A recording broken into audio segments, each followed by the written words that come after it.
Okay, तो pericyclic reaction.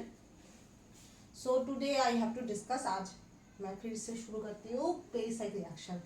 जो ये पेरिसाइक्लिक रिएक्शन होगा वो हिंदी वर्जन में होगा, हाँ, क्योंकि वो एक स्टूडेंट का रिक्वेस्ट है, सो इसलिए मैं हिंदी भी कराऊंगी। ठीक है, मेरा वीडियो कुछ बंगाली में भी होगा, कुछ वीडियो इंग्लिश में भी होगा, और कुछ वीडियो इंग्लिश और बंगाली मिलकर भी होगा। So no problem. Okay, language is not the barrier to learning. Okay, language barrier नहीं होता है, इसलिए हम लोग आज पेरिसाइक्लिक रिएक्शन को डिटेल्स में पढ़ेंगे। So previously I discuss one lecture, right.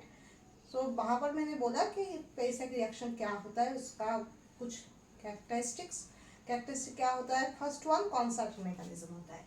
Concert mechanism का मतलब क्या होता है, आपको पता होता है जब रिएक्शन होता है ना, उसमें याद रखना कि कुछ बॉन्ड ब्रेक होता है, कुछ बॉन्ड न्यूली फॉर्म होता है। ठीक है,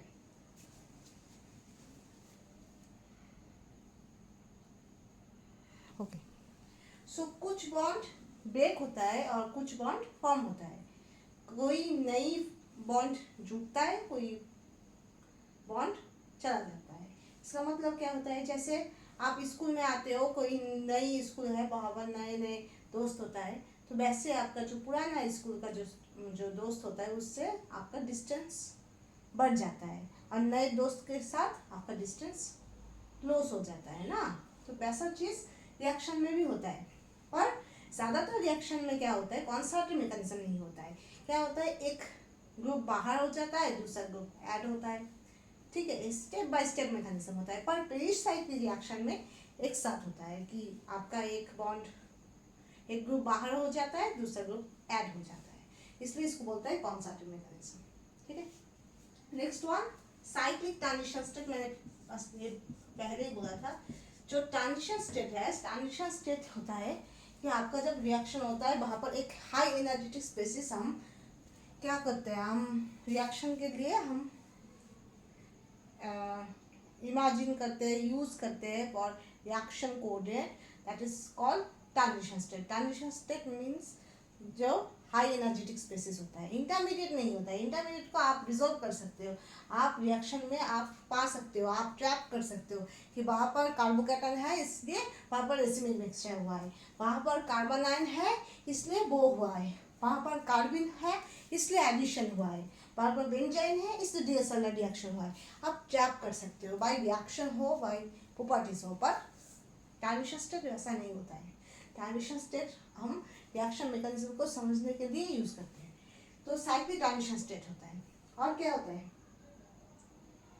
कौन सा मैकेनिज्म होता है, साइक्लिक ट्रांजिशन स्टेट होता है। यहाँ पर कोई इंटरमीडिएट तो प्रोड्यूस नहीं होता है, इंटरमीडिएट कोई प्रोड्यूस नहीं होता है, ना कार्बोकेटन, ना कार्बन आयन, ना बेंजाइन, ना कौन सा इंटरमीडिएट होता है। फर्स्ट वन कार्बोकेटन नहीं होता है, कार्बन आयन नहीं होता है, नाइट्रिन नहीं होता है, कार्बिन नहीं होता है, बेंजाइन इंटरमीडिएट नहीं होता है, और क्या क्या है, रेडिकल नहीं होता है। ठीक है, और क्या इंटरमीडिएट नहीं होता है, सॉल्वेंट इफेक्ट नहीं होता है। ऐसे यहाँ पर कोई कार्बोकेटन, कार्बन आयन, कोई पोलर इंटरमीडिएट नहीं होता है, तो यहाँ पर कोई सॉल्वेंट रोल नहीं है, क्योंकि आपको पता होता है SN1 रिएक्शन जो होता है, निकोफिलिक सब्स्टिट्यूशन रिएक्शन, यूनिमॉलिक्यूलर, वहाँ पर कार्बोकेटन होता है, इसलिए पोलर मीडियम में कार्बोकेटन स्टेबल होता है, राइट। क्योंकि इंटरमीडिएट भी पोलर है, मीडिया सॉल्वेंट भी पोलर है, और आप जानते हो like dissolve like, same solvent, similar type things और स्टेबलाइज ईच अदर, राइट। जैसे होता है मेंटलिटी होता है ना, आप लोगों का जब दोस्त बनाते हो तो आप पता है आपका जो मेंटलिटी और दूसरे का मेंटलिटी अगर एक जैसा हो तो फ्रेंडशिप बहुत जल्दी जल्दी हो जाता है, और दूसरा मेंटलिटी हो तो फाइट होता है, उसके बाद फ्रेंडशिप हो भी सकता है, नहीं भी हो सकते, वो अलग बात है। तो ऐसा होता है, और क्या है, कुछ कुछ चीज़ में आपको जो लुईस एसिड होता है BF3 वो रेट को इंक्रीज करता है। ऐसा रिएक्शन होता है DSL रिएक्शन में, जहाँ पर आप LCl3 और BF3 पुट करो तो रिएक्शन का रेट बढ़ जाता है। ठीक है, नेक्स्ट वन, ये जो पेरिसाइक्लिक रिएक्शन होता है उसमें आपका जो कंडीशन होता है वो H न्यू और हीट होता है। इधर आपको हीट यूज करना है और एच न्यू और फोटो एनर्जी यूज करता है। एच न्यू को आप बोल सकते हो इन फोटो केमिस्ट्री क्या बोलते हैं, photo energy. Quantum chemistry you can use as a quanta, Planck's theory shops everywhere that should be used. In quantum chemistry it has brilliant role h nu वहाँ पर प्लैंक्स इक्वेशन है, photo electric effect है, वहाँ पर बहुत सारा derivation होता है जहाँ पर एच न्यू यूज होता है। फोटो केमिस्ट्री में एच न्यू यूज होता है एंड पेरिसाइक्लिक रिएक्शन में भी एच न्यू का बहुत सारा रोल है। ठीक है, नेक्स्ट अब कैरेक्टरिस्टिक ऑलमोस्ट हो गया है। ठीक है, हाँ, ये जो रिएक्शन होता है बहुत स्टीरियोपेसिफिक होता है। कैसा, देखो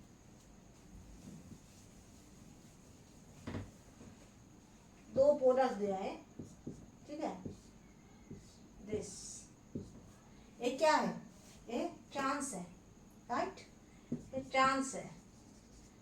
और दूसरा आप ये भी लिख सकते हो सीस है, ऐसे दे दो, सीस है। तो इससे प्रोड्यूस होगा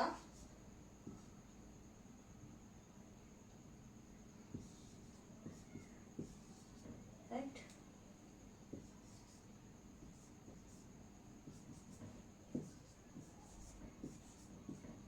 सेम फेस, दो डिफाइंड प्रोडक्ट हो रहा है from cis and trans, right.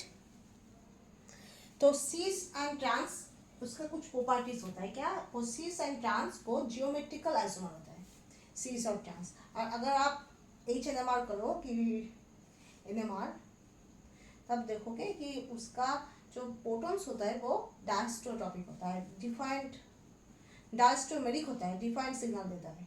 ठीक है, एनांशियोमेरिक एंड होमोमेरिक प्रोटॉन सेम सिग्नल देता है और डायस्टोमेरिक ऑलवेज डिफाइंड सिग्नल देता है। सीस ट्रांस में प्रोटॉन डायस्टोमेरिक ही होता है, वो सीस ट्रांस भी हो सकता है, ZeO हो सकता है। ठीक है, तो सो ट्रांस से आप क्या पाया, दो CH3 डिफाइंड स्टीरियो है, एक अबव द प्लेन और दूसरा बिलो द प्लेन। और सीस से आप क्या पाया, दोनों ही इधर अबव द प्लेन और दोनों ही इधर बिलो द प्लेन। इसका मतलब आप सीस से जब आप रिएक्शन करोगे तब सब्स्टिट्यूएंट आपका सेम फेस में सेम अबव द प्लेन होगा या बिलो द प्लेन होगा। पर ट्रांस में दो CH3 क्या है, ऑपोजिट है, इसलिए रिएक्शन में भी एक बिलो द प्लेन होगा, एक अबव द प्लेन होगा। ठीक है, क्योंकि ये साइक्लिक है, यहाँ पर तो ऐसा नहीं दिखा सकते, आप above the plane and below the plane करके दिखा सकते हो, है ना। तो यही होता है, तो स्टीरियोपेसिफिक होता है। स्टीरियोपेसिफिक का मतलब क्या होता है, आपका पेसिफिक मतलब कोई वन प्रोडक्ट होगा। तो प्रोडक्ट का ऐसा नहीं होता है कि आपका सीस प्रोडक्ट हुआ और आपका दोनों प्रोडक्ट हुआ एक सीस के जैसा और एक आप ट्रांस यूज करो तब जो होता है वैसा हुआ, तो ऐसा नहीं होता है। आपका सब्स्टिट्यूएंट सीस हो तो सीस को याद करके, मतलब दो CH3 अगर सीस है तो दो CH3 अल्टीमेट प्रोडक्ट में भी सीस ही होगा। अगर दो CH3 ट्रांस है नॉर्मली प्रोडक्ट फॉर्मेशन के बाद भी ट्रांस ही होगा, तो ऐसा होता है डेसाइल रिएक्शन में। ठीक है, इसलिए इसको स्टीरियोपेसिफिक कहा जाता है। Next one, now we have to come in types of pericyclic reaction. Types of pericyclic reaction, first important that is electrocyclic reaction. Electrocyclic reaction that means may be ring opening, may be ring closing. Electrocyclic reaction में ring close भी हो सकता है, ring open भी हो सकता है, पर हमको सेम रूल फॉलो करना पड़ता है कि foreign convoluted motion in heat condition, foreign heat condition convoluted motion, and 4n+2 H nu, that means photochemical condition में क्या होता है, disrotatory motion होता है। ठीक है, and 4n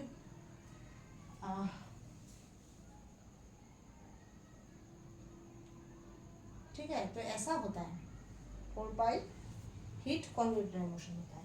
तो ये जो रूल होता है वो फॉलो करके आपका रिंग क्लोजिंग और रिंग ओपनिंग बोथ होता है। तो electrocyclic reaction first one, but electrocyclic reaction not so important for CSIR net and forget so on, no, this is not so important, but that can be used for photochemical जो होता है ना, क्या बोलते हैं, फोटोकेमिस्ट्री जो आता है वहाँ पर कभी कभी इलेक्ट्रोसाइक्लिक नॉलेज लगता है, ठीक है। Next one, obviously cycloaddition is very important, because cycloaddition में आपको कुछ कुछ चीज बहुत इंपॉर्टेंट होता है। First one, DSR reaction very important. 1,3 dipolar cycloaddition that is also important. कभी कभी तो ऐसा भी आता है कि आपका जो पोलर 2+2 साइक्लो एडिशन, पोलर भी होता है। पोलर मतलब क्या है, ऐसे तो आपका जो 2+2 साइक्लो एडिशन जो होता है, वहाँ पर अगर आपका एक एल्किन में इलेक्ट्रॉन डोनेटिंग ग्रुप हो और दूसरा एल्किन में अगर इलेक्ट्रॉन विड्रॉइंग ग्रुप हो, तो तब क्या होता है, न्यूट्रलिटी वो मेंटेन नहीं होता है। तब क्या होता है, एक ज़्यादा इलेक्ट्रॉन डिफ्यूजन होता है, एक ज़्यादा इलेक्ट्रॉन रीच होता है। तो ऑब्वियसली इलेक्ट्रॉन रीच और इलेक्ट्रॉन डिफ्यूजन जो दो सिस्टम होता है वो पोलैरिटी जनरेट करता है। पोलैरिटी मतलब क्या होता है, जहाँ पर थोड़ा बहुत चार्ज होता है, थोड़ा बहुत चार्ज का डेवलपमेंट होता है, उसको बोलते हैं पोलैरिटी। अगर कंप्लीट चार्ज सेपरेशन हो जाए तो उसको पोलैरिटी नहीं बोलते, उसको बोलते हैं ions, okay, cation anion. But जब हम कैटायन एनायन ना बोलकर हम डाइपोल बोलते हैं, पोलैरिटी बोलते हैं, पोलैरिटी डिफाइंस बोलते हैं, इलेक्ट्रोनेगेटिविटी डिफाइंस बोलते हैं, उसमें हम कंसल्ट करते हैं इलेक्ट्रॉन डेंसिटी को। इलेक्ट्रॉन डेंसिटी कहाँ पर ज़्यादा है, कहाँ पर कम है, ठीक है। पर चार्ज सेपरेशन कॉम्पिटिटिव है, जब कॉम्प्लीट चार्ज सेपरेशन हो जाता है तब कैटायन एनायन फॉर्म होता है। तो डिसोसिएशन का बात करते हैं तब थोड़ा अलग ही, हाइड्रेशन के बात करते हैं तब डिफाइन थिंग है। पर जब तक एक साथ है तब तक जो डिफरेंस होता है इलेक्ट्रोनेगेटिविटी का, पोलैरिटी का, तब उसको डाइपोल, तब उसको पोलैरिटी, तब उसको इलेक्ट्रोनेगेटिविटी डिफरेंस सब कहा जाता है, ठीक। तो साइक्लो एडिशन में DSR रिएक्शन होता है, 1,3 डाइपोलर साइक्लो एडिशन होता है, 2+2 साइक्लो एडिशन होता है। कि 2+2 साइक्लो एडिशन थर्मली पॉसिबल और नॉट, यहाँ से बहुत क्वेश्चन आता है, ठीक है। और क्या होता है, polar 2+2 cycloaddition, this is a special kind of 2+2 cycloaddition होता है। Keating formation that also be discussed. Next one, third one, sigmatopic reaction. Sigmatopic reaction बहुत सारा होता है कि 3 sigmatopic shift, 1,5 sigmatopic shift, so many, right? But सबसे important two things are सबसे important. First one co-arrangement, second one place arrangement. Many question there must be come which is based on orthoallyl phenyl ether. Okay, not directly question asks that is about place arrangement. Sometimes there must be orthoallyl phenyl ether, this type of compound that should be given and how the reaction can be carried out. That is called Claisen rearrangement. And always not confused with Claisen rearrangement with Claisen reaction. Claisen reaction and Claisen rearrangement totally different. Claisen reaction into Claisen reaction is not a Claisen rearrangement. Okay, this is different. Okay.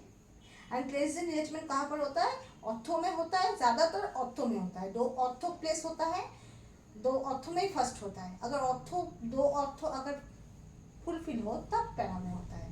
और अगर ऐसा हो कि ortho para, 2 ortho and 1 para, तीनों ही आपका block है कोई भी सबस्टेंस को लेकर, तब मेटा में नहीं होता है, मेटा में नहीं होता है, इसलिए क्लेजिन रिएरेंजमेंट ही नहीं होता है। जब ऑर्थो और पैरा सब ब्लॉक हो तब क्लेजिन रिएरेंजमेंट ही नहीं होता है, ठीक है। इसके लिए ब्लॉकेज के लिए sigmatopic reaction, co-arrangement and Claisen is very important. And fourth one, in reaction is very important, इसलिए इसके से रिलेटेड बहुत सारे क्वेश्चन आता है। और क्या है, और भी बहुत सारे रिएक्शन है, जैसे ग्रुप ट्रांसफर रिएक्शन,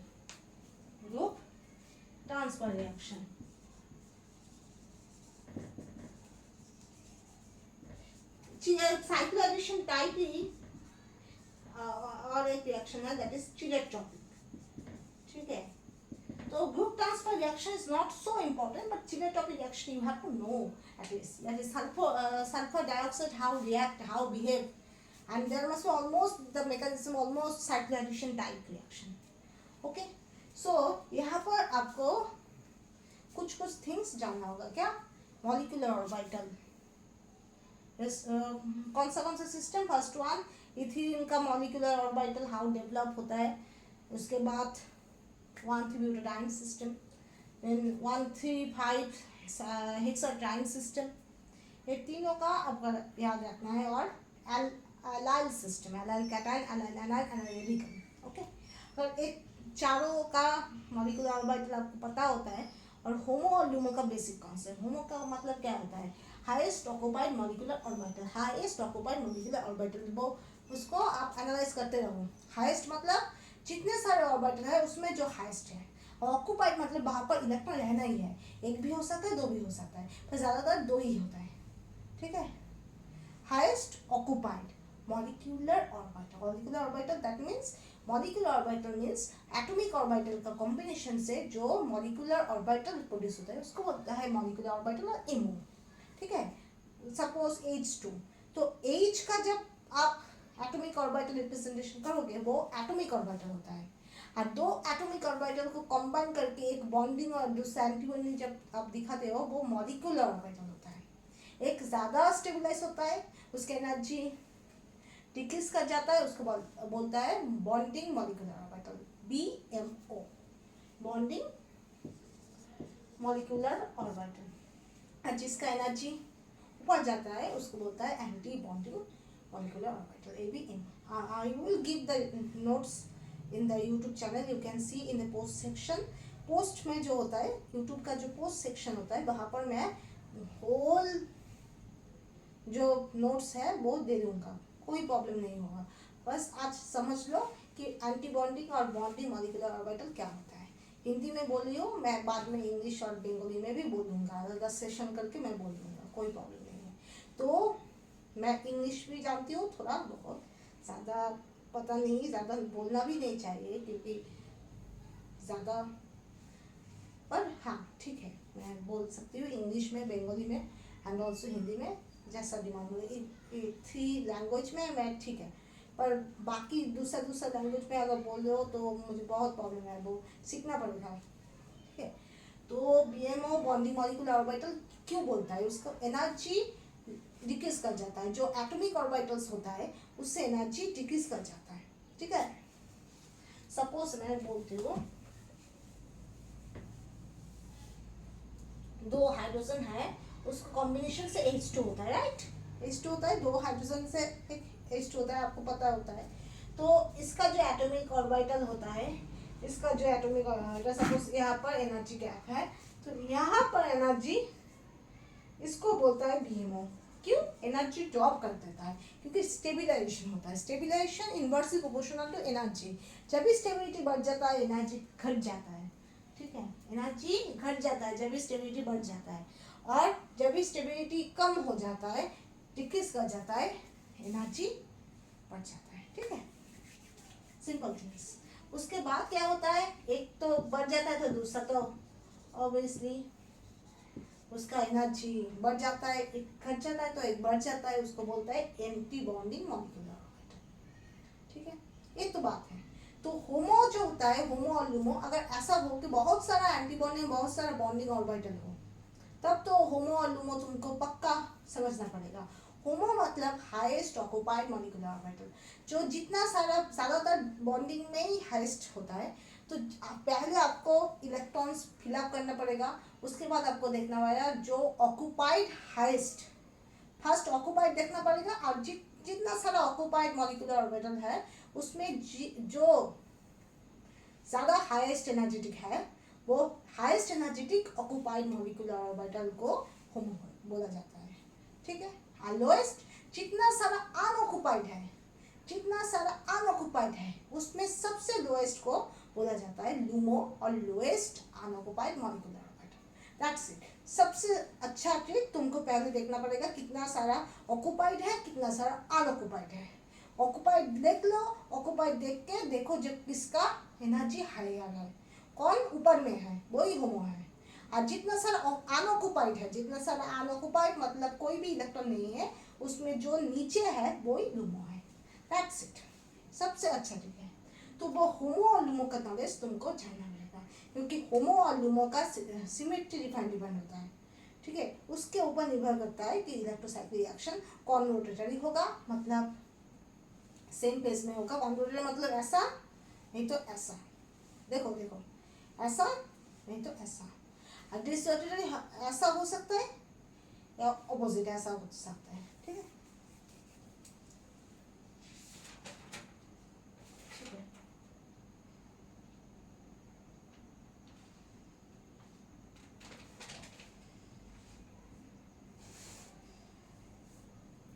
ओके, तो थोड़ा बहुत मेरा नोट्स मैं बोल रही हूँ, ये मेरा ही नोट्स है।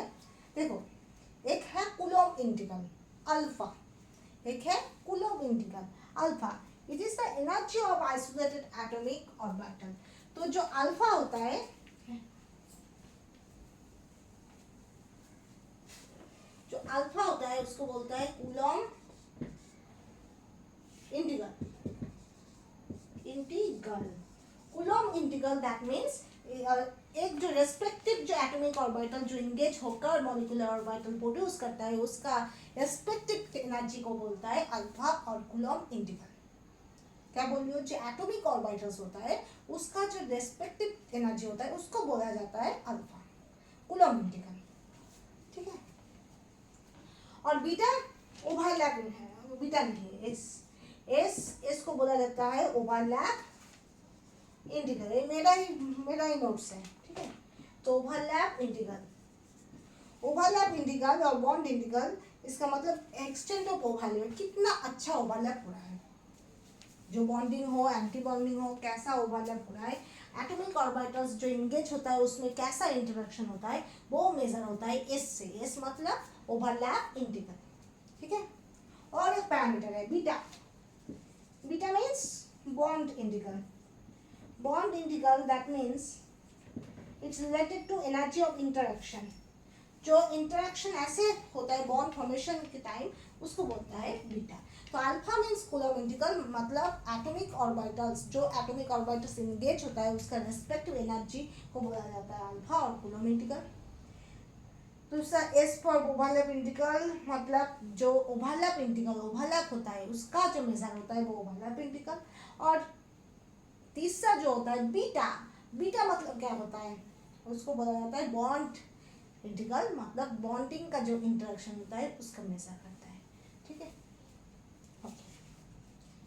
तो ज़्यादातर कैसे हम क्या करते हैं, पेसाइड रिएक्शन में जो ओवरलैप इंटीग्रल है उसको इग्नोर कर देते हैं, एंड जो एटॉमिक ऑर्बिटल्स होता है उसका जो रेस्पेक्टिव बॉन्डिंग और एंटी बॉन्डिंग जो मॉलिक्यूलर ऑर्बिटल जो प्रोड्यूस होता है उसको हम अल्फा और बीटा का combination, plus minus, may be plus हो सकता है, मे बी माइनस हो सकता है, प्लस माइनस करके हम दिखाते हैं। ठीक है, क्लियर। एस को हम इग्नोर करते हैं, ऐसे याद करो। क्या बोलूं आपको, हमारा होता है ना जो डेसिमल होता है, डेसिमल का पहले जो जीरो होता है, सपोज 0.005, तो हम डेसिमल के पहले जो जीरो होता है, डेसिमल के पहले जो जीरो होता है वो कभी कभी इग्नोर भी कर सकते हैं, direct point then 0.005 we can write. So similar thing, sometimes we can ignore some things which are not having so many value, जिसका उतना सारा सिग्निफिकेंस नहीं होता है उसको हम इग्नोर कर सकते हैं। ऐसा होता है ना कभी कभी डेरिवेशन में कि नीचे के प्लस के टू होता है तो के टू का वैल्यू के वन से बहुत कम, सो हम के टू को इग्नोर कर देते हैं। ऐसा होता है, कहाँ पर होता है, यहाँ ये चीज़ कहाँ पर हुआ है, Michaelis-Menten equation. In enzyme catalysis, there should be we get two equation based on these ignoring things. We get two value. हम क्या यहाँ in denominator we get in denominator वहाँ पर दो values था, दो constant था k1 k2, तो वहाँ पर दो cases था, एक में आप k1 को इग्नोर किया, दूसरे में k2 को इग्नोर किया, एंड बाय टू केसेस हम क्या पाए, दो एक्सप्रेशन पाए, किसका, माइकलिस मेंटन इक्वेशन का। मैं कराऊंगी तब देख लेना। तो वहाँ पर ऐसा होता है, तो ऐसा बहुत सारी जगह होता है जो जिसका सिग्निफिकेंस जितना कम होता है उसको हम उतना इग्नोरेबल के जगह रख देते हैं। किसके लिए, हम लोग का एक्सप्रेशन जो निकलता है उसको इजी करने के लिए, और कुछ नहीं। इसका सिग्निफिकेंस कम है तो इसको लेकर मैं क्यों एक्सप्रेशन को ज़्यादा कॉम्प्लेक्स बनाऊँ, हाँ, सिग्निफिकेंस कम है तो इसको घटा देती हूँ, राइट। तो एस को हम नहीं यूज़ करते, हम यूज़ करते हैं अल्फा को और बीटा को by and bonding and antibonding expression. Alpha को क्या कहा जाता है, कूलम्ब इंटीग्रल, बीटा को कहा जाता है bond integral. Okay, alpha measure करता है एटॉमिक ऑर्बिटल्स का एनर्जी एंड बीटा मेजर करता है एक एक बॉन्डिंग इंटरेक्शन को। ठीक है, तो उसकी वजह से दो, इससे ऑर्गेनिक केमिस्ट्री में ज़्यादा क्वेश्चन नहीं आता है, पर इस अल्फा बीटा से क्वांटम केमिस्ट्री में क्वेश्चन आता है। तो one is obviously atomic orbital, one is atomic orbital of whose, hydrogen, right. दो हाइड्रोजन एक साथ इंटरेक्ट करके आपका H2 होता है, और यहाँ पर अल्फा प्लस बीटा होता है, यहाँ पर अल्फा माइनस बीटा होता है। ठीक है, नीचे जो होता है वहां पर बॉन्डिंग इंटरेक्शन होता है, इसलिए अल्फा प्लस बीटा होता है, ऊपर में अल्फा माइनस बीटा है। कैसे आया, क्यों आया, वो एक्सप्लेन होता है बाय क्वांटम मैकेनिकल अप्रोच के वजह से। होता है ना आपका, ऐसा नहीं होता है physical chemistry, inorganic chemistry, organic chemistry and other chemistry, they are not separate part. ये सब कुछ सेपरेट पार्ट नहीं होता है, ये सब इंटर रिलेटेड होता है। आप कोई भी एक चैप्टर पढ़ो तो उस चैप्टर से बहुत सारे चैप्टर कनेक्टेड होता है। ऐसे आप पेरिसाइक्लिक पढ़ो तो पेरिसाइक्लिक की वजह से आप ऑर्गेनिक रिएक्शन मैकेनिज्म भी कभी कभी कर सकते हो, क्योंकि बहुत सारे रिएक्शन मैकेनिज्म दिया होता है CSN8 गेट, वहाँ पर डायरेक्ट पेरिसाइक्लिक रिएक्शन से क्वेश्चन नहीं आया है सपोज, पर वहाँ पर एक स्टेप में आपको डीएसएल रिएक्शन करना पड़ेगा, एक स्टेप में आपको इन रिएक्शन करना पड़ेगा, तो तब आपको पेरिसाइक्लिक रिएक्शन पता होना चाहिए। ठीक है, और दूसरा बात, सपोज फोटो केमिस्ट्री वाला कोई क्वेश्चन दिया है, पर वहाँ पर कोई एक स्टेप में आपको इलेक्ट्रोसाइक्लिक रिएक्शन करना पड़ेगा, तो तब आपको इलेक्ट्रोसाइक्लिक रिएक्शन करने के लिए बेसिक नॉलेज फ्रॉम पेरिसाइक्लिक लगेगा। तो इसलिए क्या होता है, सब कुछ इंटर रिलेटेड होता है। जैसे फिजिकल केमिस्ट्री में पढ़ो तो वहाँ पर आपका जो एरोमेटिसिटी, पेरिसाइक्लिक रिएक्शन का जो bonding concept, HOMO LUMO approach, chemical bonding from inorganic chemistry, सब कुछ के लिए हम लोग को क्या जानना पड़ता है, क्वांटम केमिस्ट्री जानना पड़ता है, क्योंकि क्वांटम केमिस्ट्री और क्वांटम मैकेनिकल अप्रोच से आपका बॉन्डिंग का जो बॉन्डिंग इंटरेक्शन का जो वैल्यू आता है, जो एरोमेटिसिटी का जो बेसिक थिंग्स आता है, बहुत कुछ चीज़ रिलेटेड होता है। Physical chemistry, inorganic chemistry, organic chemistry, they are not the separate part, they are interrelated part, and when you connected all of this you get easy to memorize। जब तुम सब कुछ एक साथ इंटररिलेटेड कर दोगे तब क्या होगा, आपका मेमोरी अच्छा होगा, मेमोराइज करने में बहुत आसानी होगा। तो ऐसा नहीं होता है कि सेपरेट पार्ट होता है। ठीक है, दूसरा क्या होता है, ये बात मैं करके आज के लिए छोड़ दूंगी। क्या 1,3-butadiene system, suppose 1,3-butadiene system, तो ऐसा बहुत लोग बोलता है कि 1,3-butadiene system nothing but that is a combination of 2 ethylene moiety. तो इथिलीन मोइटी का कॉम्बिनेशन होता है 1,3-butadiene। पर इसका क्या प्रूफ है, इसका एक प्रूफ है। क्या प्रूफ है, आप सोचो, यहाँ पर एनर्जी है, ठीक है, यहाँ पर p ऑर्बिटल, एटॉमिक ऑर्बिटल होता है। ठीक है, एटॉमिक ऑर्बिटल किसका, कार्बन का, दो कार्बन एक साथ जुड़कर इथिलीन होता है, राइट। पहले सेम फेस होता है, A प्लस प्लस एक साथ कर देते हैं, ठीक है, और दूसरा ड्यूटाइन फेस। ठीक है, ऐसे ही करो।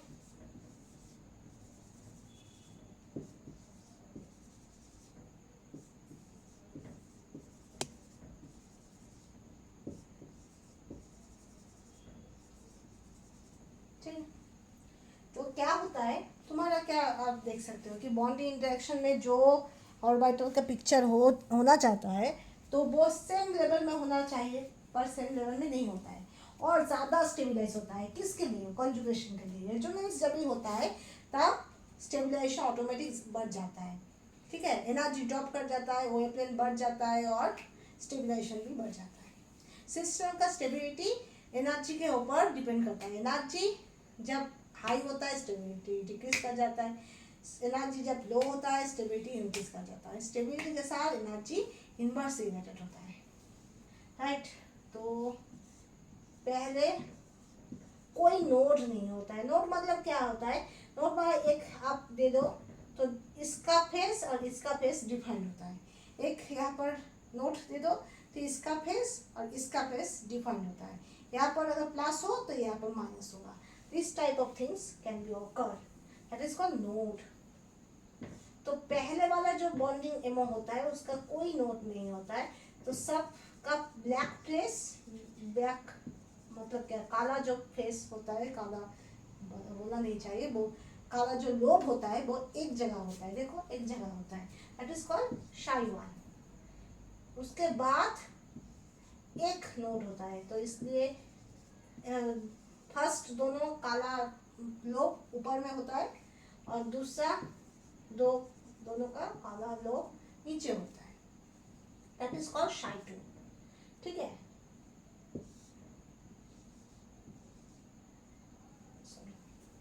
इसका होमो थोड़ा नीचे होगा, थोड़ा नीचे। ये जो एंटी बॉन्डिंग है इससे लुमो थोड़ा नीचे होगा। हाँ, ये जो बॉन्डिंग है इससे होमो थोड़ा ऊपर होगा। ठीक है ना? हाँ, इसको बोला जाता है होमो, इसको बोला जाता है लुमो। ठीक है, यहाँ पर कौन सा लोब होता है? दो लोब होता है।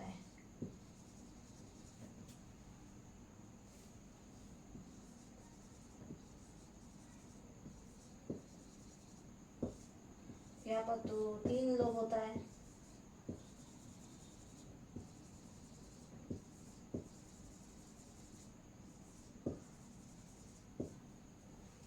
ये शाई टू था, ये शाई थ्री, ये शाई।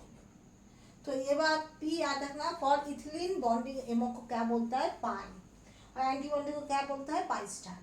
पर जब इथिलीन से वो हायर होमोलोगस डाइन हो जाएगा, मतलब 1,3-ब्यूटाडाइन सिस्टम, 1,3,5-हेक्साडाइन सिस्टम और भी ज़्यादा हायर जो होता है, वहाँ पर हम पाई यूज़ नहीं करते हैं, वहाँ पर हम शाई यूज़ करते हैं। फर्स्ट वाला शाई वन, सेकेंड वाला शाई टू, थर्ड वाला शाई थ्री, फोर्थ वाला शाई four, so on. Okay, if anti bonding हो तो हम यूज़ करते हैं स्टार, शाई स्टार, शाई थ्री स्टार, शाई fourth star. If anti bonding ना होकर बॉन्डिंग हो तो हम सिंपली यूज़ करते हैं शाई वन, शाई टू, सो ऑन। ठीक है, तो ये पाई हुआ, ये पाई स्टार। ठीक है, तो यहाँ पर हम खत्म करते हैं। तो इससे हम प्रेडिक्ट कर सकते हैं कि हाँ, 1,3-ब्यूटाडाइन सिस्टम क्या क्या सिग्निफिकेंस है इस पिक्चर से। फर्स्ट वन, 1,3-ब्यूटाडाइन सिस्टम, यस हम कह सकते हैं वो थोड़ा बहुत कॉम्बिनेशन ऑफ इथिलीन हो सकता है।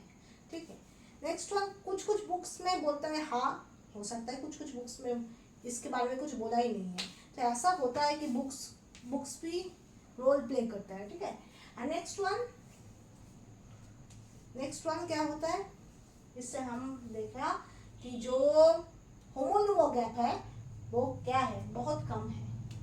जो इथिलीन में होमोलुमो गैप बहुत ज़्यादा है, यहाँ पर होमोलुमो गैप लो हो गए।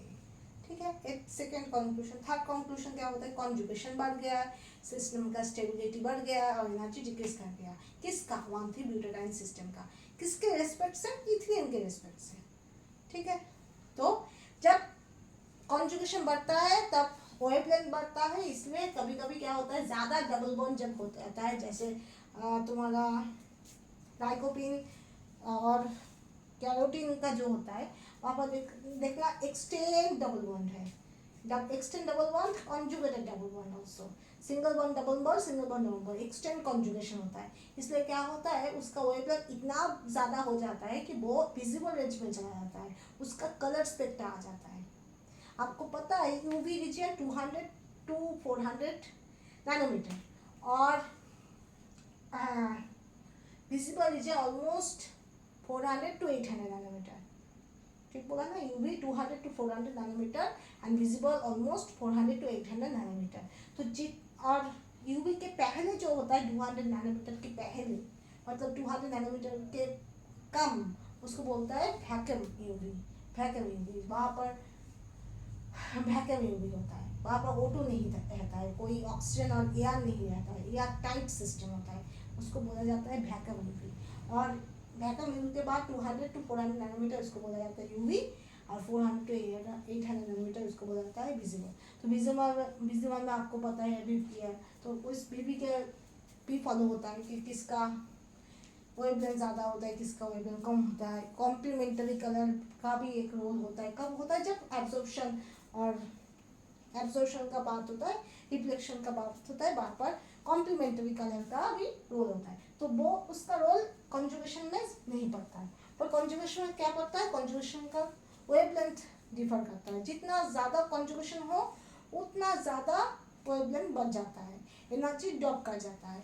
तब क्या होता है, जब वेवलेंथ बढ़ जाता है तब वो विजिबल रेंज पे चला जाता है। इसलिए इथिन का स्पेक्ट्रा वो ईवी में जाता है 220 I think nanometre, I forget this but this type of.